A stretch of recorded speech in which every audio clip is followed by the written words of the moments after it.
Welcome back to the channel. Thank you guys for hanging with me another day. I really appreciate you going out of your way. If you liked, commented, or subscribed, that helps me and the channel out a lot. So thank you guys for doing that. Now, you don't have to be great at this technique to catch them on this the next couple weeks. Now, we're getting into the point of year where fish are going to start leaving the banks and they're going to show up out deep. How long do they really stay out there? I don't know. I think a lot of those fish do come back shallow in the next few months. And the fish that stay out there get a whole lot of fishing pressure, so they become difficult to catch. A bass out in 8 to 12 feet of water in the month of June is a lot tougher to catch than one that's out there or just getting there right now. So check this video out real quick. I really appreciate the ones that have stuck with me and have been part of my little journey these last couple months. But here's the deal. So I am not a great deep diving crankbait fisherman. I love throwing a square bill. I love throwing a medium diving crankbait. That's something that I do a lot year round, not just in the colder months. But this is not my jam by any means. This is a 5XD. I've caught a lot of fish on a 6XD, but that's not my deal either. I could catch them out there when the fishing is easy, but as the fishing gets tougher, June, July, I just don't have the intuition to stay out there. I don't have the patience to really make that bite work. I tend to go back shallow and spend the rest of the year shallow. But right now, like any time of the year when there's a bunch of fish showing up to a new area, the fishing is really good. They bite bright colors and they're typically not hard to catch.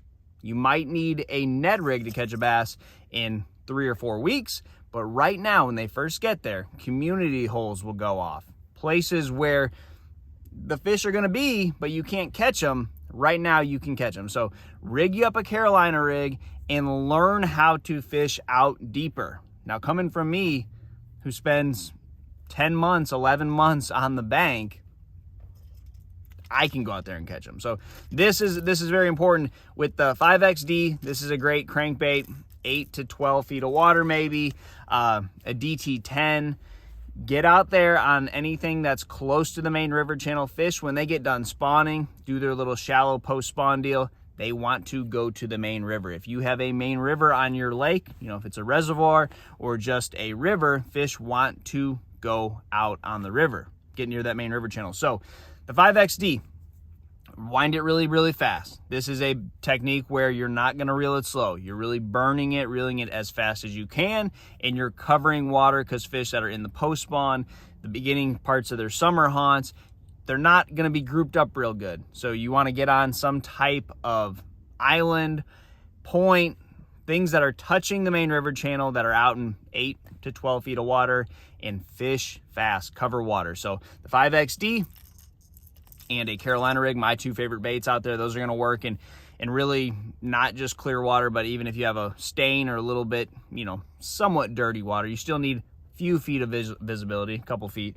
at least. But if it's not working, go back to the bank. So that's basically what I do this time of year. I'm going to get out there, and I just know that this is the 1 or 2, 3 times a year where if you aren't in the right depth range, when you have a bunch of fish moving into that depth range, you don't have a chance. So this is when it's easy, and this is the best time to learn because it is easy. If I'm learning a new bait, I try to get out on the water when no one's out there, there's no fishing pressure, and I go to my very best spots. And when I say my best spots, like spots that I only take blood relatives to or tournament days on. And I don't even go to all those spots on the same tournament day. So that's when you learn. You got to take your baits that you have no confidence in whatsoever, take them to really good places when there's a lot of fish there. And that's what we're doing right now when the fish are just showing up. They haven't seen anything. They haven't become wise to any baits, and you can go out there and catch them. And it doesn't take, like I said earlier, the patience. You know, that may take you years to learn. The intuition, that's going to take you years to learn.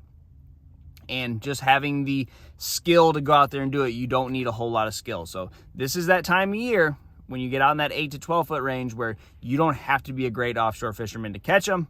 Now, as we get into June, July, it's going to be a completely different deal. You got to have those intangible assets to go out there and catch them. But right now, it's pretty easy. So try that, and if it's not working, then they're typically not out there yet, and you can go back and swim a jig and fish, you know, shallow stuff, docks, all that. But you really got to try this if you want to become a better offshore fisherman. So good luck to you guys, and I'll see you on the water.